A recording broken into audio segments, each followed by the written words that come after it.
I know how much you love rustic decor. I do too. So I thought it would be fun to share some rust techniques that you can use in your rustic DIY projects. You might want to save this video as I am going to be using this for some upcoming projects in my Christmas crafting season. I got these hooks from the hardware section at Dollar Tree.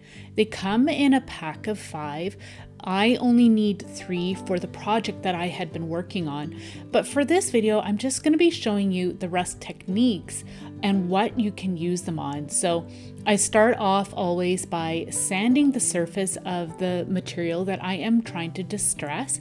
You'll need some hydrogen peroxide and some table salt, and you'll want to do this on a protected surface. So you'll spray the metal with the hydrogen peroxide, sprinkle some salt on, and continue to add some hydrogen peroxide and the salt until you get a nice coated surface. You can see these particular hooks started to corrode quite quickly. This was just from one day. This was overnight. You can see the difference between the hooks here, and look how amazing these are. You can seal them with a clear matte finish, and then you can use them for any project that you would like. I am going to have all the different projects that I have used all these rusted elements in. Those videos will be linked down in the description box below. So I wanted to try the same technique on a tin can. So again, do all the same steps. You want to sand it down, and then you're going to be using your hydrogen peroxide along with some table salt. With a tin can, you want to make sure that you remove any of the glue that may have been left on by the label. So here I've got my hydrogen peroxide.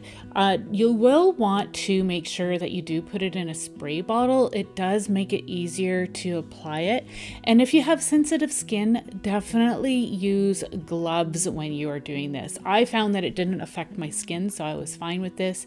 Here I am using a salt shaker to apply the salt. It just made, again, a little bit easier to apply it. So this was after a few hours, and this is what it looks like after an entire year after sitting and using that particular technique.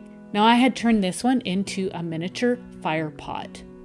And again, I will have the link for this video down in the description below.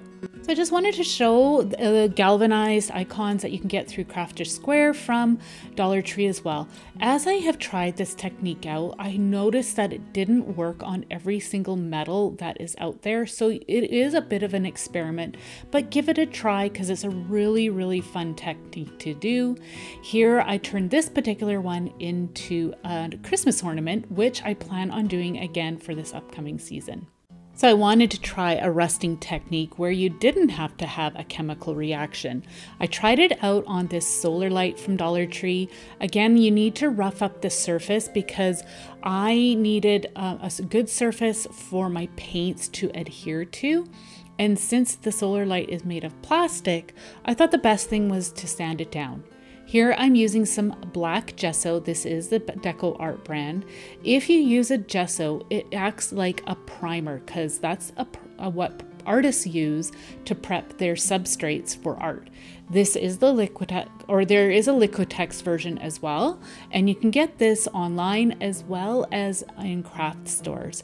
So I'm going to just go ahead and give this a coat of my black gesso, and then you want to allow it to dry well in between coats. You may need to do a second coat. It depends on the type of plastic that you are using.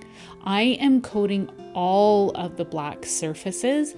That way here I know my paint will adhere to this plastic. So I am using a combination of burnt umber and burnt sienna craft paints. I'm going to go ahead and apply it with a paintbrush, starting off with the burnt umber, and I'm going to dab it off with a rag, and you can see the texture that I'm creating. So you just want to go ahead and apply a little bit more here and there. You want to make sure some of the black shows through. It looks kind of like wrought iron that way. So I'm just going to continue to dab the paint on and dab it off with my rag over the entire surface. It's always better to add a little bit of it at a time and build it up.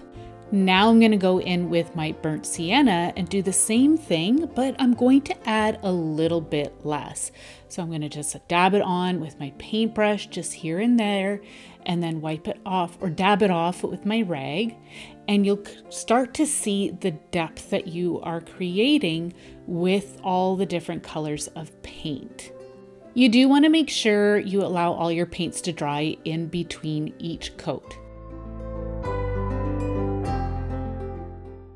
So you can see the effect that we had created with our different paint layers. It definitely looks very rustic, but I decided I wanted to try one more thing, and that was to add some cinnamon. I am using some matte decoupage glue, and I'm just dabbing it on just a little bit here and there using my paintbrush, and then I'm going to go in and sprinkle on some cinnamon. I have seen several different crafters try this technique, and I thought it was a really interesting effect. So you just dab on the cinnamon and then take a rag and gently wipe it off. You can continue to add some glue, sprinkle your cinnamon on, and then build up your layer, and it really creates a lot of texture. Definitely gives it a very, very rusty look.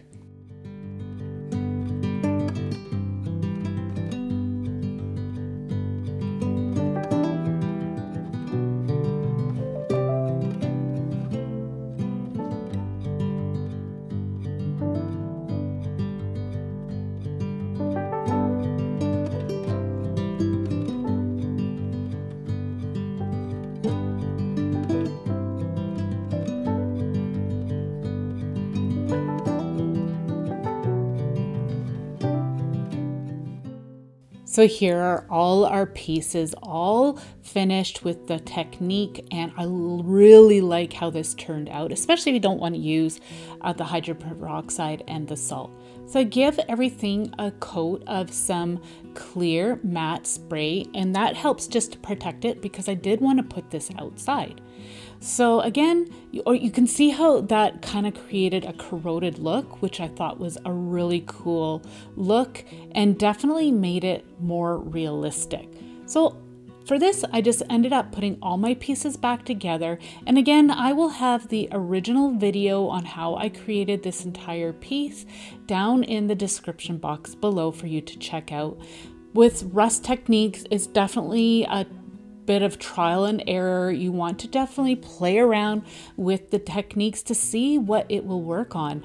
I really have fun playing around and trying different techniques out. So if you really enjoy that sort of thing, then definitely go and check out some of the other videos that I have here on my channel.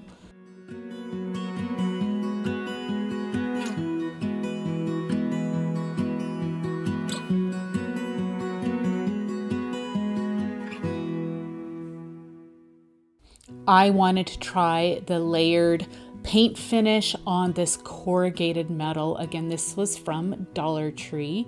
I believe this metal did not work with the hydrogen peroxide and salt. So I'm like, well, let's try the paint technique. So I've got a mix of black paint, burnt sienna, and burnt umber. And I started off with my black paint. I'm just using a rag and I'm dabbing it on. That just helps to mute the shininess of this galvanized metal. For this particular project, I was using it as a roof. And if you look outside, say at a farm or wherever, you will find corrugated metal roofs, and you can see the metal showing through, but it's all layered.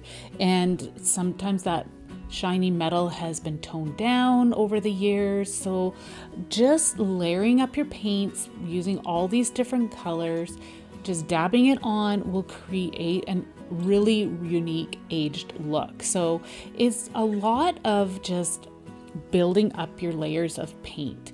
And then we are going to be doing the cinnamon technique, which will just really bring it up a notch, and I will show you that in a bit. So we started off with the black paint, the burnt sienna, burnt umber, and now we're using the burnt sienna. And you can see how that burnt sienna really gives a rusty color. I did make sure again to allow everything to dry in between before I added another layer of color. So here I am done with the paints. Now I'm going to go ahead and use my matte decoupage glue and the cinnamon. So just like before, you want to just add it here and there and then sprinkle it on.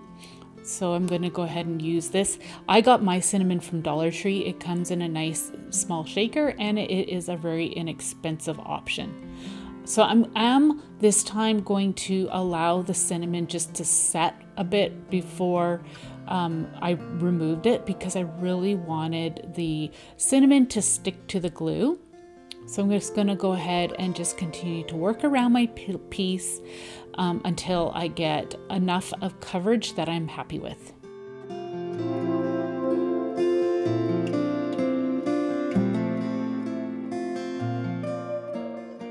So the ground cinnamon has set into the glue. Now I just tapped it off and then I'm just using a rag to wipe off any excess.